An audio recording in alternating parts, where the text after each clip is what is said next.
Hi friends, welcome to YouTube channel. ಎಲ್ಲರೂ ಹೇಗಿದ್ದೀರಾ? ನಾನು ತುಂಬಾ ಚೆನ್ನಾಗಿದ್ದೀನಿ. ಇವತ್ತು ತಿಂಡಿಗೆ ಬಂದು ಆಲೂಗಡ್ಡೆ ಪಲ್ಯ ಮತ್ತೆ ದೋಸೆ ಚಟ್ನಿ. ಪಲ್ಯ ಹೆಂಗ್ ಮಾಡೋದು ಅಂತ ನೋಡೋಣ ಬನ್ನಿ. ಆನಿಯನು, ಕರ್ಬೇವಿನ ಸೊಪ್ಪು, ಒಣಮೆಣಸಿನ್ಕಾಯಿ, ಸ್ವಲ್ಪ ಜಿಂಜರ್ ಗಾರ್ಲಿಕ್ ಪೇಸ್ಟ್ ಹಾಕಿ ಸ್ವಲ್ಪ ಫ್ರೈ ಮಾಡಿದೆ. ಆಮೇಲೆ ಸ್ವಲ್ಪ ಟೊಮೊಟೊ, ಒಂದೆರಡು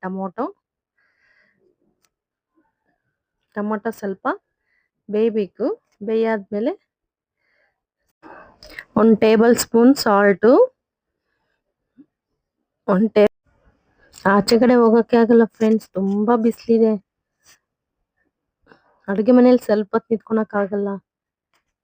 ಆಚೆ ಕಡೆ ಮಕ್ಕಳನ್ನೆಲ್ಲ ಕಳಿಸ್ಬೇಡಿ, ತುಂಬಾ ಬಿಸಿಲಿದೆ. ಆನಿಯನ್ ಎಲ್ಲ ಫ್ರೈ ಆಗಿದೆ. ಇವಾಗ ಆಲೂಗಡ್ಡೆ ಹಾಕೊಳ್ಳಿ. ಆಲೂಗಡ್ಡೆ ಹಾಕಿ ಚೆನ್ನಾಗಿ ಫ್ರೈ ಮಾಡಿ. ಆಲೂಗಡ್ಡೆ ಪಲ್ಯ ರೆಡಿ ಫ್ರೆಂಡ್ಸ್. ಮೇಲೆ ಸ್ವಲ್ಪ ಕೊತ್ತಂಬರಿ ಸೊಪ್ಪು ಹಾಕಿ.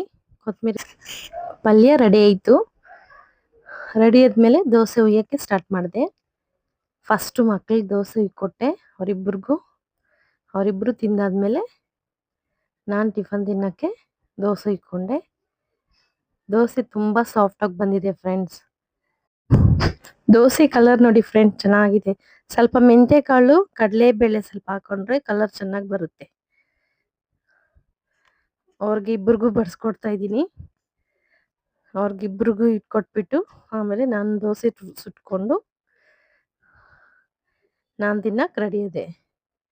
ನಾನು ತಿಂತಾ ಇದ್ದೀನಿ ನೋಡಿ ಫ್ರೆಂಡ್ಸ್. ಟಿಫನ್ ಮಾಡಿಬಿಟ್ಟು ದೋಸೆ ಪಲ್ಯ ಚಟ್ನಿ,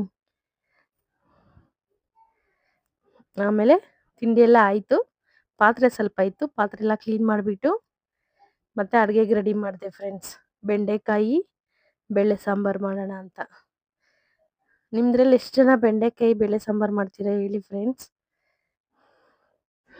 ಬೆಂಡೆಕಾಯಿ ಫ್ರೈ ಮಾಡ್ತಾ ಇದ್ದೀನಿ ಫ್ರೆಂಡ್ಸ್. ಬೆಂಡೆಕಾಯಿ ಸ್ವಲ್ಪ ಚೆನ್ನಾಗಿ ಫ್ರೈ ಮಾಡಿದ್ರೆ ಅದು ಸಾಂಬಾರಲ್ಲಿ ಘಮ್ ಆಗಿ ಇರಲ್ಲ, ಚೆನ್ನಾಗಿರುತ್ತೆ. ಅದು ಚೆನ್ನಾಗಿ ಫ್ರೈ ಮಾಡ್ಕೊಬಿಡ್ಬೇಕು. ಎಣ್ಣೆ ಸ್ವಲ್ಪ ಹಾಕಿ ಫ್ರೈ ಮಾಡ್ತಾ ಇದ್ದೀನಿ. ಅದೊಂದು ಕಡೆ ಫ್ರೈ ಆಗ್ತಾ ಇದೆ, ಇನ್ನೊಂದು ಕಡೆ ಸಾಂಬಾರ್ಗೆ ರೆಡಿ ಮಾಡಿ ಇಡ್ತಾ ಇದ್ದೀನಿ. ಸಾಂಬಾರ್ಗೆ ಕುಕ್ಕರಲ್ಲಿ 1 ಗ್ಲಾಸ್ ನೀರು ಹಾಕಿ, ಸ್ವಲ್ಪ ಉಪ್ಪು, ಸ್ವಲ್ಪ ಅರಿಶಿನ ಪುಡಿ ಹಾಕಿ ಆಮೇಲೆ ಕುಕ್ಕರ್ ಕ್ಲೋಸ್ ಮಾಡಿ ಸ್ವಲ್ಪ ಆಮೇಲೆ ಇದು ಬೆಂಡೆಕಾಯಿ ಫ್ರೈ ಆದ್ಮೇಲೆ ಅದು ಚೆನ್ನಾಗಿ ಫ್ರೈ ಮಾಡ್ಕೊಬಿಡ್ಬೇಕು.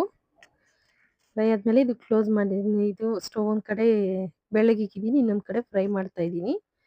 ಮತ್ತೆ ಆನಿಯನ್ ಇದೆಲ್ಲ ಫ್ರೈ ಮಾಡಿಕೊಂಡು ನಾವು ಬೇಯಿಸ್ಕೊಂಡಿರೋ ಬೆಂಡೆಕಾಯಿ ಇರುತ್ತೆ ಸೈಡಲ್ಲಿ, ಅದು ಇದರಲ್ಲಿ ಫ್ರೈ ಆಗ್ಬೇಕು. ಇನ್ನು ಸ್ವಲ್ಪ ಫ್ರೈ ಆದಮೇಲೆ ಚೆನ್ನಾಗಿ ಅದು ಕಲಸಿ ಮಸಾಲೆ ಎಲ್ಲ ಚೆನ್ನಾಗಿ ಹಿಡಿಬೇಕು. ಮಸಾಲೆ ಎಲ್ಲ ಚೆನ್ನಾಗಿ ಹಿಡ್ದಾದ್ಮೇಲೆ 1-2 ಗ್ಲಾಸ್ ನೀರು ಹುಯ್ಕೋಬೇಕು. ಅದ್ರಾಗೆ ನೀರು ಹುಯ್ಬೇಕು. ಅದು ಸ್ವಲ್ಪ ಬೆಂದಾದ್ಮೇಲೆ ಆಮೇಲೆ ನಾವು ಸೈಡಲ್ಲಿ ಬೇಳೆ ಇಟ್ಕೊಂಡಿದ್ದೀವಿ ನೋಡಿ, ಅದು ಇದ್ರಿಗೆ ಮಿಕ್ಸ್ ಮಾಡಬೇಕು. ಇದು ಸ್ವಲ್ಪ ಬೆಂದಾದ್ಮೇಲೆ ಬೇಳೆ ಮಿಕ್ಸ್ ಮಾಡಿಕೊಂಡು ಸಾಂಬಾರ್ಗೆ ಸ್ವಲ್ಪ ಬೇಯಬೇಕು. ಸಾಂಬಾರು ಅದೆಲ್ಲ ಬೇಯಬೇಕು ಚೆನ್ನಾಗಿ. ನೋಡಿ ಇವಾಗ ಬೆಂದಿದೆ. ಇವಾಗ ಚೆನ್ನಾಗಿ ಸಾಂಬಾರು ಇದಾಗಿದೆ. ಒಂದು ಕಡೆ ಸಾಂಬಾರು ಬೇಯ್ತಾ ಇದೆ, ಇನ್ನೊಂದು ಕಡೆ ಮುದ್ದೆಗೆ ಇಕ್ಕಿದ್ದೀನಿ. ಮುದ್ದೆ ರೆಡಿಯಾಗಿದೆ, ಇನ್ನು ಮುದ್ದೆ ಮಾಡಬೇಕು.